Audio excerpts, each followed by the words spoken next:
Berikutnya tantangan terbesar kita adalah di kampanye sama di saat pemungutan. Nah, saya mau lempar ke Bang Fritz lagi mungkin sebagai salah satu penyelenggara ya. Dari laporan-laporan yang sudah masuk ke Bawaslu, apakah ada laporan yang terkait misalnya ya permintaan untuk penundaan pemilu? Dan mungkin pertanyaan saya berikutnya langsung aja, kalau misalkan ada permintaan untuk penundaan pemilu, entah datangnya dari masyarakat sipil maupun individu, apakah itu bisa diakomodir melalui regulasi-regulasi undang-undang yang terbentuk di DPR, di pemerintah maupun di penyelenggara pemilu? Apakah hal itu bisa diakomodir? Silakan Bang Fritz, mungkin responnya. Ya, terima kasih Mas. Sekali lagi, kalau kita melihat tadi dari berbagai diskusi yang sudah disampaikan oleh teman-teman narasumber, Mas Adit, Mbak Nini, sama Mas Asrul, kita harus bisa melihat bahwa opsi untuk penundaan itu kan selalu terbuka. Jadi bukan berarti bahwa tidak ada opsi itu. Opsi itu terbuka dan undang-undang memberikan kesempatan apabila memang ada, kalau kita mengacu kepada Perpu 2 atau PKPU atau Undang-Undang 6 2020 terkait dengan perubahan Undang-Undang 10, bahwa dimungkinkan terjadi penundaan pilkada serentak atas usulan pemerintah, KPU dan juga DPR. Dan juga kalau kita mengacu kepada Undang-Undang Nomor 120 pasal 120, penundaan secara parsial itu kan bisa dimungkinkan juga untuk dilaksanakan, dan Bawaslu juga dapat merekomendasikan sebuah penundaan secara parsial.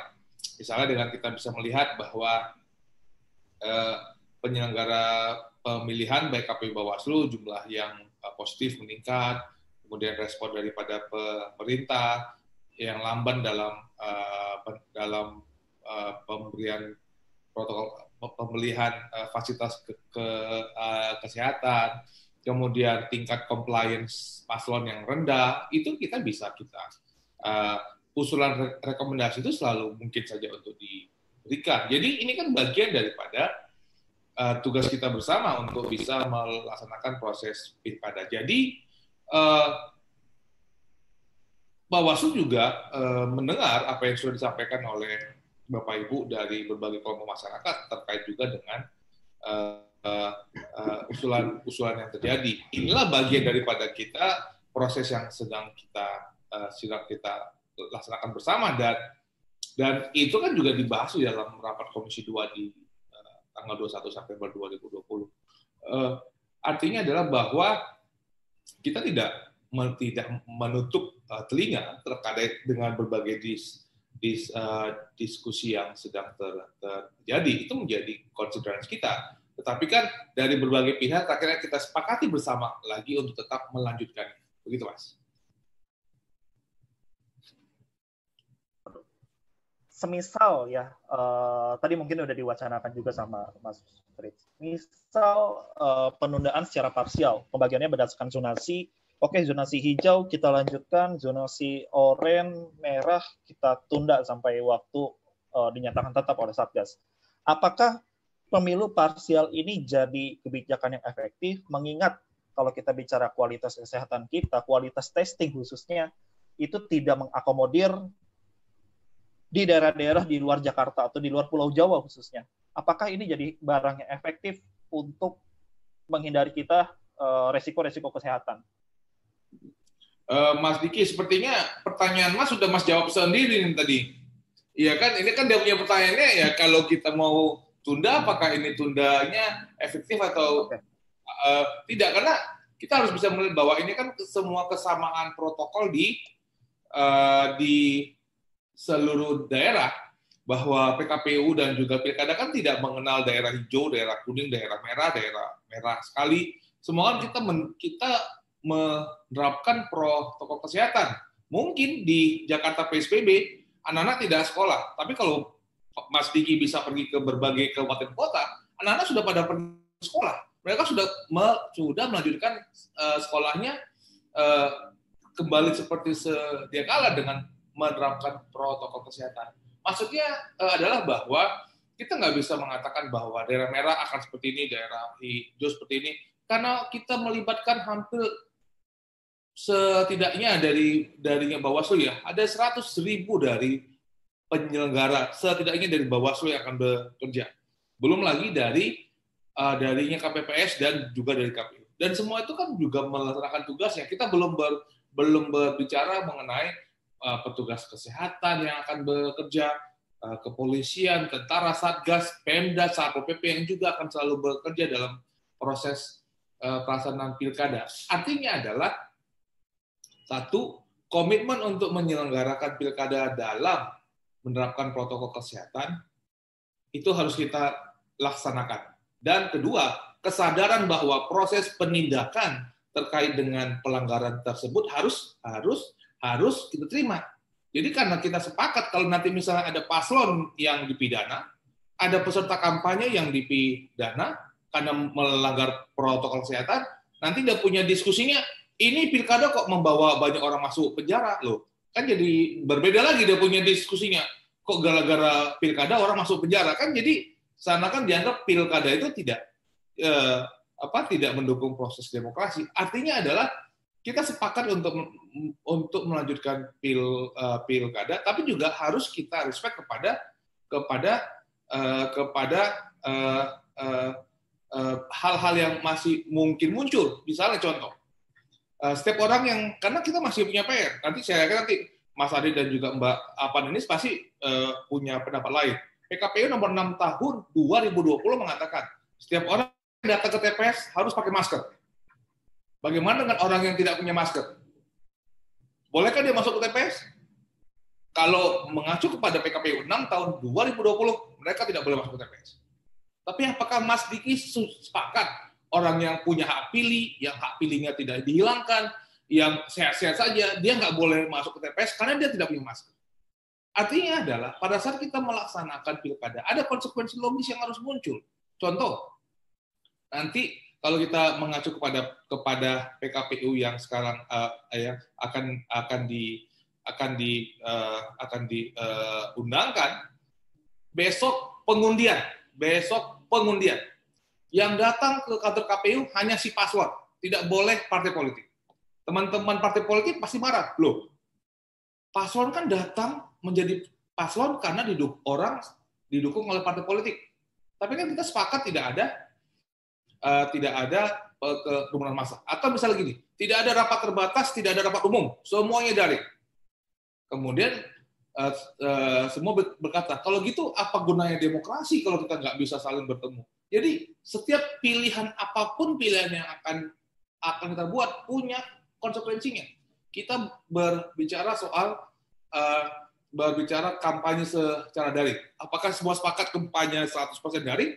Jangan lupa, masih banyak daerah-daerah yang sama sekali nggak punya internet. Jangankan internet, listrik mati aja masih banyak. Dan apakah tetap pilkada kita lanjutkan dengan seluruhnya daring? Dan juga ada komponen-komponen yang harus dilihat bahwa Indonesia ini begitu luas, begitu kompleks dengan berbagai daerah. Jadi dalam mengambil sebuah policy yang harus dilihat, kita harus bisa melihat bahwa konteks masing-masing daerah itu sangat jauh berbeda satu sama lain. Dan itulah kita menerapkan, itulah konsekuensi dari pilkada serentak dan juga agenda nasional yang akan kita laksanakan, Mas Diki. Oke, mungkin ini tadi menyambung jawaban dari Bang Frits juga dan sempat dibahas juga oleh Mas Adit. Saya ingin tahu kira-kira jaminan apa yang bisa diberikan oleh negara bahwa pemilu hari ini akan berjalan secara aman, akan berjalan secara sehat. Mungkin kalau saya berharapnya, misalnya dan amit-amitnya ya, ada orang yang terkonfirmasi positif, apa langkah-langkah yang disiapkan oleh penyelenggara, entah oleh KPU, entah oleh Bawaslu, untuk mengatasi atau menangani urusan COVID khususnya. Kira-kira jaminan seperti apa yang bisa ditawarkan untuk meyakinkan publik dari Bang Frits? Wah, saya agak berat ini kalau membawa negara ini. Karena apa harusnya dilihat, Bawaslu kan cuma satu aktor dari berbagai aktor. Jadi aktor CSO Mbak Nenis dan Mas Adit yang selalu memberikan kritikan, ya kritikan juga support, memberikan masukan yang dilakukan oleh pemerintah. Ada Mendagri dengan Satpol PP melakukan berbagai kegiatan dengan jajarannya, ada kepolisian, ada TNI dengan jajarannya, ada Satgas dengan jajarannya. Semuanya itu kan melakukan tugasnya masing-masing. Saya selalu berkata kepada kawan-kawan di Bawaslu bahwa mengelola negara ini nggak bisa sendirian. Kita berbareng-bareng. Kita bersama-sama mengelola negara. Apa yang dilakukan Bawaslu, KPU, kita bersama-sama sesuai dengan kewenangan masing-masing. Jadi tidak melanggar kewenangan yang sudah diberikan undang-undang. Terkait dengan protokol kesehatan, dan kami sudah jelaskan, kami sudah menyampaikan di dalam proses pendaftaran ada pelanggaran. Dan kalau ada pelanggaran, kami akan serahkan kepada kepolisian. Dan kepolisian akan melakukan tindakan proses pidana bagi pelanggar.